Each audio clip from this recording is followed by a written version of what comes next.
네, 여러분 안녕하세요. 할당에 간다 유다현입니다.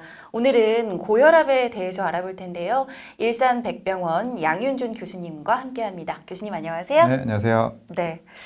자, 지난 시간에 말씀해주신 당뇨와 마찬가지로 고혈압도 운동이 중요하다고 들었어요. 네. 그렇다면 고혈압 환자에게 추천하는 적절한 운동 강도 그리고 네. 시간은 어떤지도 알려주세요. 예, 기본적으로 모든 성인이 운동할 정도를 이제 당연히 고혈압 환자도 하라고 합니다. 일주일에 150분 내지 300분 정도의 중간 강도 운동, 심하지 않은 운동을 하라는 거거든요. 네. 강한 운동을 할 때는 그 반, 75분 내지 150분 정도 하면 됩니다. 속보나 걷기 할 때는 150분 내지 300분. 그러니까 하루에 30분씩 일주일 5번 이렇게 하면 좀 외우기 쉬울 거고요. 또 근력 운동은 일주일에 2-3번 하면 되고요. 근데 이제 고혈압에서 좀 다른 점은 이 운동하고 나서 혈압 저하 효과라는 게 있습니다. 그래서 제 환자 중에 어떤 분은 운동하고 나서 이제 혈압 재면은 항상 낮게 나온다고 그러는 거예요. 네. 그런데 그거는 운동 후 저혈압 혈압 강화 효과라고 할 수 있겠죠. 그래서 그 효과가 보통 한 하루 정도 가요. 그래서 그 평소에 혈압을 재려면 운동 전에 재야 평소에 혈압이 되는 거고요. 네. 그리고 운동은 그래서 하루 정도 저혈압 효과가 생기니까 거의 매일 하면은 이제 일주일 내내 혈압 강화 효과가 있지 않겠습니까? 그 정도 하면 되고, 그러니까 중간 강도 운동이면 평소보다 조금 더 숨이 찬 정도고요. 그 힘든 정도는 조금 힘들다라고 느껴지는 정도인데요. 말은 할 수 있지만 노래를 부르기는 힘든 정도. 운동을 하면서. 그렇죠. 예. 그런 정도가 이제 그 좀 빨리 걷는다 생각하시면 노래 부르기는 조금 힘들고 그래도 옆에 사람하고 말은 할 수 있지 않습니까? 근데 격렬한 운동, 고강도 운동은 평소보다 숨이 아주 많이 찬 운동이고요. 말 자체를 3마디 이상 하기가 힘든 정도입니다. 오늘 날씨가 좋습니다. 이렇게 못하고 오늘 날씨가 좋습니다. 이렇게 하게 되는 거죠. 네.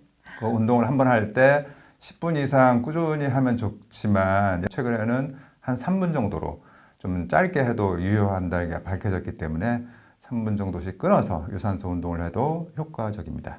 네. 그럼 뭐 식후에 가볍게 동네를 산책하거나 하는 것도 운동에 포함되는지. 네. 왜냐하면 평소에 운동량이 전혀 없었던 분이라면 이걸 뭐부터 시작해야 할지가 고민이거든요. 네. 참 좋은 질문인데요. 산책은 일반적으로 천천히 걷는 거지 않습니까? 그래서 강도가 낮은 운동입니다. 보통 속도로 걷기는 중간 강도 운동이지만 그 중간 강도 중에서도 좀 낮은 편에 해당되고요. 산책은 그보다 더 낮아서 매우 낮은 활동입니다. 그래서 산책은 걷기에 한 3분의 2 정도 강도라고 생각하시면 됩니다. 우리가 평소에 쓰던 에너지보다 걷기는 한 3배 쓰게 되고요. 가만히 쉴 때보다 산보는 한 2배 정도 쓰게 됩니다.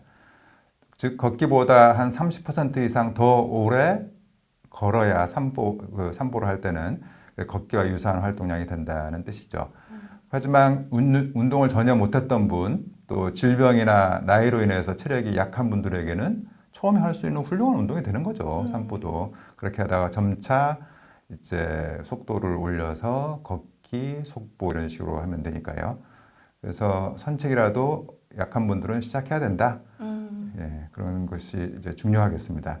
그래서 또 이제 걷기로 올렸는데 또 힘들다 그러면 좀 다시 산보를 줄였다가 걷기로 했다 이렇게 섞어서 하는 거거든요. 그래서 예를 들어서 산보 10분, 걷기 5분, 뭐 산보 10분 이런 식으로 이제 섞어서 할 수도 있고요. 그러다가 이제 좀 숨찬 게 좀 좋아지고 체력이 좋아지면 걷기, 속보, 조깅으로 차츰 운동 강도를 늘릴 수 있겠습니다. 네. 그럼 마지막으로 고혈압 환자가 안전하고 또 건강하게 운동하기 위해서 지켜야 할 부분들도 알려주세요. 네.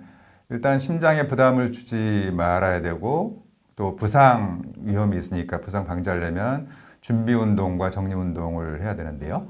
보통 이제 사람들이 준비 운동, 정리 운동 하면 스트레칭 하는 거를 얘기하는데 네. 그것보다 정확하게는 원래 하려고 하는 운동의 50% 강도가 이제 준비 운동, 정리 운동이라고 할 수 있습니다. 예를 들어서 조깅을 하려는 사람 같은 경우에는 걷기가 준비운동, 정리운동으로 좋은 거죠.